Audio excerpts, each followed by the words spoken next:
कि वीडियो देखा, फिल्म देखी, तो मेरी एक शिकायत है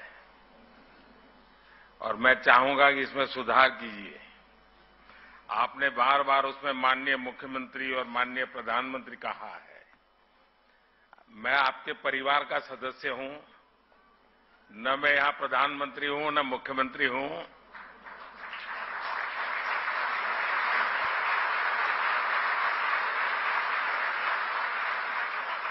और शायद मुझे जो सौभाग्य मिला है वो बहुत कम लोगों को मिला है।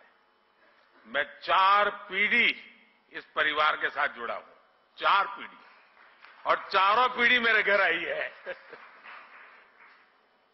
ऐसा सौभाग्य बहुत कम लोगों को मिलता है और इसलिए मैं कहता हूं कि फिल्म में जो बार बार मुख्यमंत्री और प्रधानमंत्री है, मैं तो आपके परिवार का सदस्य हूं और हर बार एक परिवार के सदस्य के रूप में आने का जब भी अवसर मिला है, मेरी खुशियां अनेक गुना बढ़ गई है।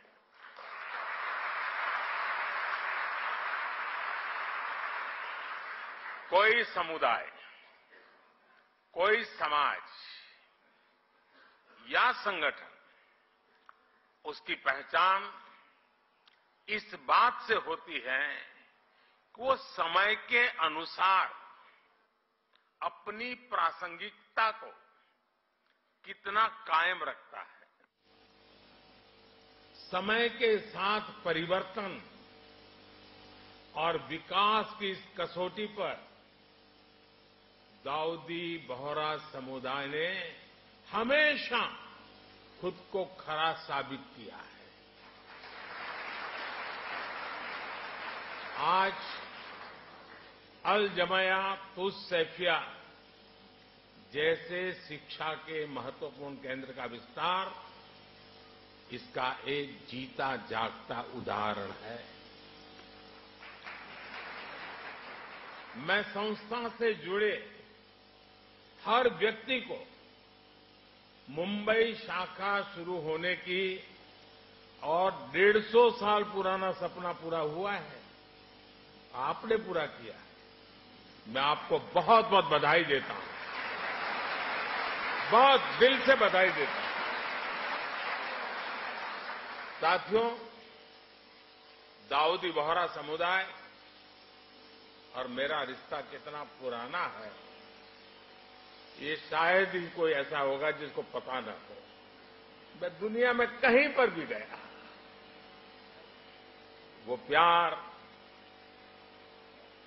यानी एक प्रकार से बरसता रहता है। और मुझे तो, मैं हमेशा एक बात जरूर बताता हूं,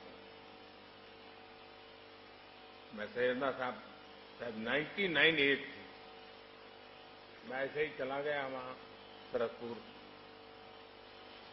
99 एज में वो बच्चों को पढ़ा रहे थे जी। मेरे मन को वो घटना आज भी इतना प्रेरित करती है। क्या कमिटमेंट, नई पीढ़ी को प्रशिक्षित करने का सैयदना साहब का क्या कमिटमेंट है। 99 एज में भी बैठ करके बच्चों को पढ़ाना, और मैं समझता हूं 800,000 बच्चे एक साथ पढ़ रहे थे। मेरे दिल को वो दृश्य हमेशा हमेशा प्रेरणा देता रहता है। गुजरात में रहते हुए हमने एक दूसरे को बहुत करीब से देखा है। कई रचनात्मक प्रयासों को साथ मिलकर के भी आगे बढ़ाया है। और मुझे याद है, सैयदना साहब की शताब्दी का वर्ष हम मना रहे थे और सूरत में हमारा बहुत बड़ा जलसा था, मैं भी था उसमें। तो सैयदना साहब ने मुझसे कहा, तुम मुझे बताओ मैं क्या काम करूं। मैंने कहा, मैं कौन होता हूं आपको काम बताने वाला। लेकिन उनका बड़ा आग्रह था, तो मैंने कहा, देखिए गुजरात को तो हमेशा पानी का संकट रहता है, आप उसमें कुछ जरूर। और मैं आज भी कहता हूं, उस एक बात को आज इतने साल हो गए, पानी के रक्षा के काम में आज भी बोहरा समाज के लोग जी जान से लगे हुए, जी जान से लगी। ये मेरा सौभाग्य है। और इसलिए मैं कहता हूं, कुपोषण के खिलाफ लड़ाई से लेकर जल संरक्षण के अभियान तक समाज और सरकार कैसे एक दूसरे की ताकत बन सकते हैं, हमने साथ मिलकर के वो किया है और मैं इसका गौरव अनुभव करता हूं। और विशेषकर हिज होलीनेस सैयदना मोहम्मद बुरहानुद्दीन साहब, उनके साथ जब भी मुझे चर्चाएं करने का अवसर मिला, उनकी सक्रियता, उनका सहयोग मेरे लिए भी एक प्रकार से मार्गदर्शक रहा है। मुझे एक बहुत बड़ी ऊर्जा मिलती थी। और जब मैं गुजरात से दिल्ली गया,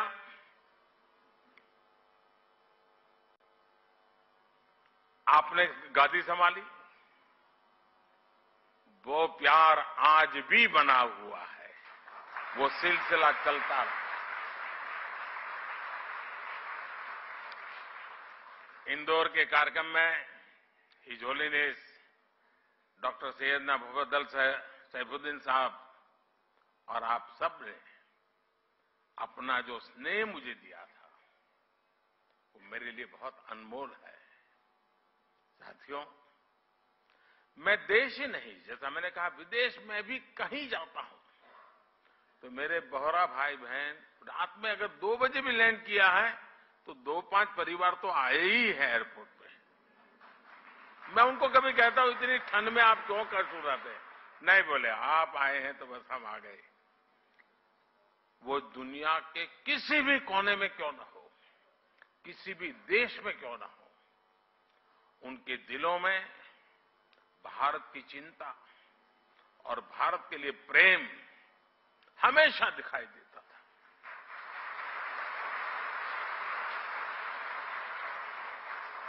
आप सभी की ये भावनाएं, आपका ये प्यार मुझे बार बार आप तक खींच लाता है। साथियों, कुछ प्रयास और कुछ सफलताएं ऐसी होती हैं जिनके पीछे कई दशकों के सपने लगे होते हैं। मुझे ये बात पता है कि मुंबई शाखा के रूप में अल जमिया तुस सैफिया का जो विचार हो रहा है, इसका सपना दशकों पहले हिज होलीनेस सैयदना अब्दुल कादिर नईमुद्दीन साहब ने देखा था।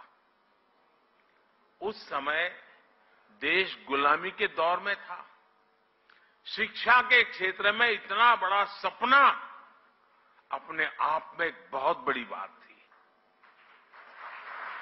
लेकिन जो सपने सही सोच से देखे जाते हैं, वो पूरे होकर के रहते हैं।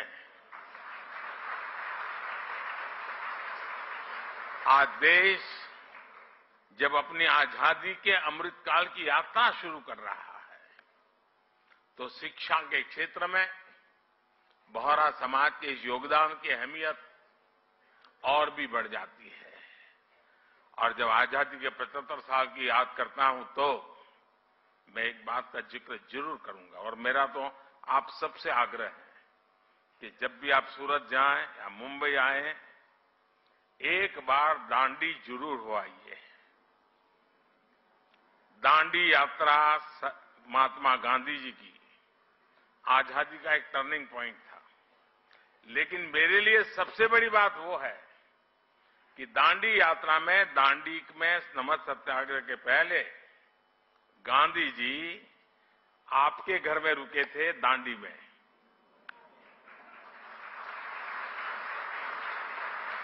और जब मैं मुख्यमंत्री बना तो मैंने आपसे प्रार्थना की, सैयदना साहब से मैंने कहा, सैयदना साहब मेरे दिल में बहुत बड़ी इच्छा है, एक पल के गंवाए बिना वो बहुत बड़ा बंगलो समुद्र के सामने है बिल्कुल, वो पूरा बंगलो मुझे दे दिया और आज वहां बढ़िया स्मारक बना हुआ है। दांडी यात्रा की स्मृति में सैयदना साहब के वो यादें दांडी यात्रा के साथ अमर हो चुकी है।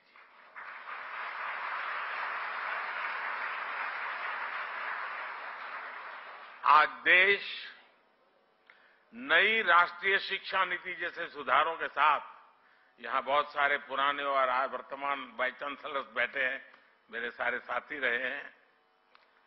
अमृत काल में जिन संकल्पों को हम आगे बढ़ा रहे हैं, महिलाओं को, बेटियों को आधुनिक शिक्षा के नए अवसर मिल रहे हैं।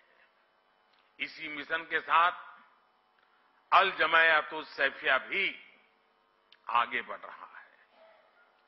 आपका करिकुलम भी आधुनिक शिक्षा के हिसाब से अपग्रेडेड रहता है और आपकी सोच भी पूरी तरह से अपडेटेड रहती है। विशेषकर महिलाओं की शिक्षा को लेकर इस संस्था के योगदान सामाजिक बदलाव को एक नई ऊर्जा दे रहा है।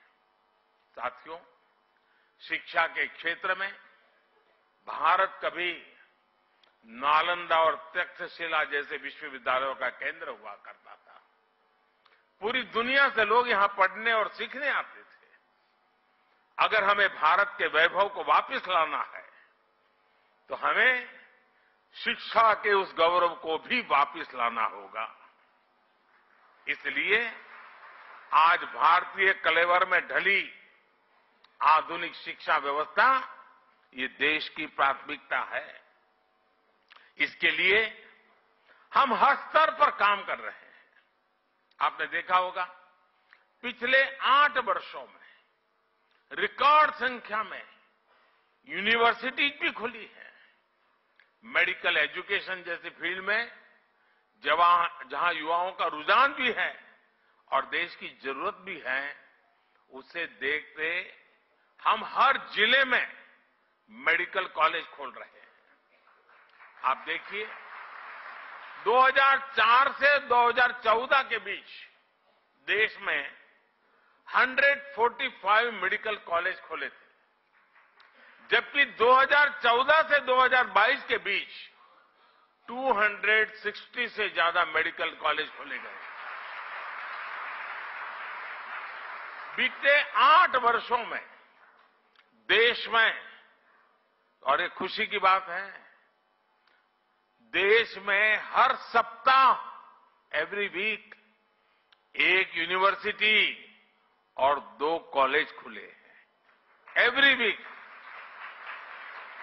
ये स्पीड और स्केल इस बात के गवाह है कि भारत उस युवा पीढ़ी का पुल बनने जा रहा है जो विश्व के भविष्य को दिशा देगी। साथियों, महात्मा गांधी कहते थे कि शिक्षा हमारे आसपास की परिस्थितियों के अनुकूल होनी चाहिए, तभी उसकी सार्थकता बनी रह सकती है। इसलिए देश ने शिक्षा व्यवस्था में एक और अहम बदलाव किया है। ये बदलाव है एजुकेशन सिस्टम में स्थानीय भाषा को महत्व देना। अब हम देख रहे थे सारा गुजराती में जिस प्रकार से कविता के माध्यम से जीवन के मूल्यों की चर्चा हमारे साथियों ने की। मातृभाषा की ताकत, मैं गुजराती भाषी होने के कारण बहुत शब्दों को से ऊपर उस भावना को पकड़ पा रहा था, मैं अनुभव कर रहा था। साथियों, गुलामी के समय अंग्रेजों ने इंग्लिश को ही शिक्षा का एक पैमाना बना दिया था। दुर्भाग्य से आजादी के बाद भी हम उस हीन भावना को ढोते रहे। इसका सबसे बड़ा नुकसान हमारे गरीब के बच्चों को, दलितों, पिछड़ों और कमजोर वर्ग को हुआ। प्रतिभा होने के बाद भी उन्हें केवल भाषा के आधार पर प्रतियोगिता से बाहर कर दिया जाता था। लेकिन अब मेडिकल और इंजीनियरिंग जैसी पढ़ाई भी स्थानीय भाषा में की जा सकेगी। इसी तरह भारतीय जरूरतों के हिसाब से देश ने और भी कई बदलाव किए हैं। पिछले कुछ वर्षों में हमने पेटेंट इकोसिस्टम पर काम किया और पेटेंट फाइल करने को आसान बनाया है। आज आईआईटी, आईआईएससी जैसे संस्थानों में पहले से कई ज्यादा संख्या में पेटेंट फाइल हो रहे हैं। आज शिक्षा के क्षेत्र में बड़े पैमाने पर टेक्नोलॉजी का इस्तेमाल हो रहा है। इसलिए स्कूलों में लर्निंग टूल का उपयोग होने लगा है। अब युवाओं को किताबी ज्ञान के साथ ही स्किल, टेक्नोलॉजी और इनोवेशन के लिए तैयार किया जा रहा है। इससे हमारे युवा रियल वर्ल्ड के प्रॉब्लम के लिए तैयार हो रहे हैं, उनके सॉल्यूशंस खोज रहे हैं। साथियों, किसी भी देश में उसका एजुकेशन सिस्टम और उसका इंडस्ट्रियल इकोसिस्टम दोनों ही मजबूत होना जरूरी होता है। इंस्टीट्यूट और इंडस्ट्री ये दोनों एक दूसरे के पूरक होते हैं। ये दोनों युवाओं के भविष्य की नींव रखते हैं। दाऊदी बोहरा समाज के लोग तो खासकर बिजनेस में काफी सक्रिय भी और सफल भी हैं। बीते 8-9 वर्षों में आपने ईज ऑफ डूइंग बिजनेस की दिशा में ऐतिहासिक सुधारों को देखा है, उसके प्रभाव को महसूस किया है। इस दौरान देश ने 40,000 कंप्लायंसेस को खत्म किया, सैकड़ों प्रावधानों को डिक्रिमिनलाइज किया। पहले इन कानूनों का डर दिखाकर एंटरप्रेन्योर्स को परेशान किया जाता था। इससे उनका बिजनेस प्रभावित होता था। लेकिन आज सरकार जॉब क्रिएटर्स के साथ खड़ी और उनको पूरा समर्थन देने वाली सरकार है। पिछले कुछ वर्षों में विश्वास का अभूतपूर्व वातावरण तैयार हुआ है। हम 42 सेंट्रल एक्ट में सुधार के लिए जन विश्वास बिल लेकर आए हैं। कारोबारियों में भरोसा जगाने के लिए हम विवाद से विश्वास योजना लेकर के आए हैं। इस बार के बजट में भी टैक्स दरों में सुधार जैसे कई कदम उठाए गए हैं। इससे कर्मचारियों और उद्यमियों के हाथों में ज्यादा पैसा आएगा। इन बदलावों से जो युवा जॉब क्रिएटर बनने का सपना देख रहे हैं, उनके लिए आगे बढ़ने के कई अवसर पैदा होंगे। साथियों, एक देश के रूप में भारत के लिए विकास भी महत्वपूर्ण है और साथ साथ विरासत भी महत्वपूर्ण है। यही भारत में हर पंथ, समुदाय और विचारधारा की भी विशेषता रही है। इसलिए आज देश परंपरा और आधुनिकता के संगम की तरफ विकास के रास्ते पर आगे बढ़ रहा है। एक और देश में आधुनिक फिजिकल इंफ्रास्ट्रक्चर बन रहा है, तो साथ ही देश सोशल इंफ्रास्ट्रक्चर भी निवेश कर रहा है। आज हम पर्व त्योहारों की प्राचीन सांझी परंपरा को भी जी रहे हैं और त्योहारों की खरीदारी के दौरान आधुनिक टेक्नोलॉजी से पेमेंट भी कर रहे हैं। आपने देखा होगा, इस बार के बजट में नई तकनीकों की मदद से प्राचीन अभिलेखों को डिजिटाइज करने का ऐलान भी किया गया है। और मैं अभी हमारे जो पुरानी सदियों पुराने जो पुराण है हस्तलिखित, वो देख रहा था, तो मैंने आग्रह किया कि भारत सरकार की एक बहुत बड़ी योजना है, हमारे सारे ये चीजें डिजिटलाइज हो जानी चाहिए। आने वाली पीढ़ियों को काम आएगी। मैं चाहूंगा इस तरह के प्रयासों को आगे बढ़ाने के लिए सभी समाज, सभी संप्रदाय आगे आए। किसी भी पद्धति से जुड़े अगर कोई प्राचीन टेक्स्ट है तो उन्हें डिजिटाइज किया जाना चाहिए। बीच में मैं मंगोलिया गया था, तो मंगोलिया में हस्तप्रत भगवान बुद्ध के जमाने की कुछ चीजें थी, अब वहां पड़ी थी। तो मैंने कहा कि आप मुझे दे दीजिए, मैं इसको डिजिटलाइज करता हूं, और उस काम को हमने कर दिया। हर परंपरा, हर आस्था एक सामर्थ्य है। युवाओं को भी इस अभियान से जोड़ा जाना चाहिए। दाऊदी बोहरा समाज इसमें बहुत बड़ी भूमिका निभा सकता है। इसी तरह पर्यावरण संरक्षण हो, मिलेट्स का प्रसार हो, आज भारत इन विषयों पर पूरे विश्व में बड़े अभियान को लीड कर रहा है। आप इन अभियानों में भी जन भागीदारी को बढ़ाने के लिए इन्हें लोगों के बीच लेकर जाने का संकल्प ले सकते हैं। इस वर्ष भारत G20 जैसे महत्वपूर्ण वैश्विक मंच की अध्यक्षता भी कर रहा है। बोहरा समाज के जो लोग विदेशों में फैले हैं, वो इस अवसर पर विश्व के सामने सामर्थ्यवान होते भारत के ब्रांड एम्बेसडर का काम कर सकते हैं।